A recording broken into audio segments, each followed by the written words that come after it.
In this video, I'm going to walk you through lesson 4 of unit C1. So this lesson question is what would happen if Earth's ice melted? And so we're going to go through a few different things here. First, we're going to discuss what would happen if the cryosphere melted. So we're introducing the term cryosphere, which means ice. The hydrosphere means water. And so what's going to happen to that hydrosphere if the ice melts, which ice is a part of the hydrosphere. But ice covers up 10% of the surface. And so we're looking at a view of Antarctica and the Arctic. What would happen if that ice melted? So after we navigate with that into the lesson, we build an initial consensus model and we just record some ideas on chart paper about what would happen to the oceans, what would happen to the ice if that entire cryosphere melted. And then we're going to do some calculations. And before that, we're going to review scientific notation. And so we're talking about what that 10 to the 8th means and how you would move over the decimal point. So hopefully this is a review, but as we all know, math has a hard time transferring into the science classroom. So you're going to review that scientific notation, and then we're going to calculate the volume of Greenland ice as a class, and then they'll calculate the volume of Antarctic ice with a partner. There is a handout. It looks like this. There are slides that go along with it.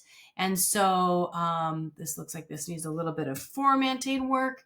And so we're looking at the area of these different ice objects.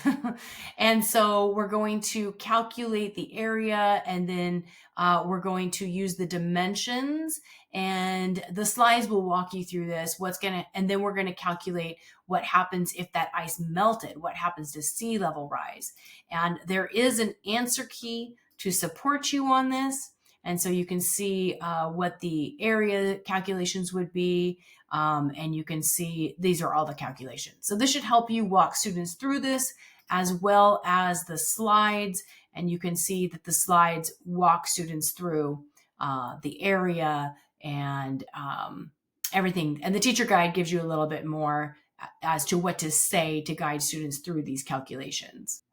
Okay, so then we're going to check our answers about what would happen using a simulation. Now this simulation, there are some directions in the teacher guide to help you go through, but we've got Antarctica and Greenland and what would happen. You're going to hit let's go and just follow through the directions of using this simulation found in the teacher guide. And then we're going to plan an investigation because we're wondering about what would happen to melting ice in the sea ice versus land ice. And this is a very simple investigation. And so students are given these materials and they discuss ways that they could carry out investigation that could help answer that question, really figuring out how sea ice versus land ice is going to contribute to sea level rise. Now, because it's so simple, we're asking students to design their own procedure, but there is sample procedure, and this kind of helps you understand where you're guiding students. And so you can see that we've got 2 beakers. This is representing land ice, the modeling clay representing the land. It's keeping the ice out of the water. So whatever students design, their ice needs to stay out of the water to represent land ice. And sea ice, the ice can be in the water. So each group does this investigation, and then we sketch diagrams in our notebooks of each system we designed. It's going to look different from group to group. And then we're going to conduct the investigation. Now there's video support if you want to see what this looks like, but it's really for you, not for the students. And they're going to conduct the investigation and put their results in their notebook. And then we're going to share and make sense of the results as a class. Now, as you do this, we're looking for patterns. And so the pattern should reveal, these are your key ideas, that on average, the water level did not change in the sea ice melt conditions, but the sea water level rose about a certain amount of centimeters in the land ice melt conditions. Now, because all the ice cubes are the same, this should, and if you use the same beakers, this should be about the same amount of centimeters for each group. Okay, so we figured out that melting ice does not impact sea level when it's in the sea, and we revised our consensus model from day one, which is right here. And then we realized that land is the main issue here, the land ice. And so we go back to that NASA simulation and we consider the human impacts if this much sea level rise occurred. We then update our progress tracker, and there's a little bit of an answer key here.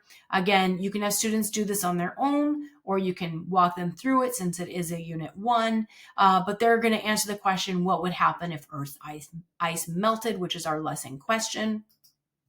And we can put some numbers in from our calculations, our mathematical model, and then they're going to complete an exit ticket. So you have a formative assessment here to see what they have gathered so far. And this is actually the end of lesson set 1, and it's all about earth science, but we threw a little chemistry in there because we have some molecules and we did a little bit of calculations. All right, let's go to the next video about prepping for this lesson.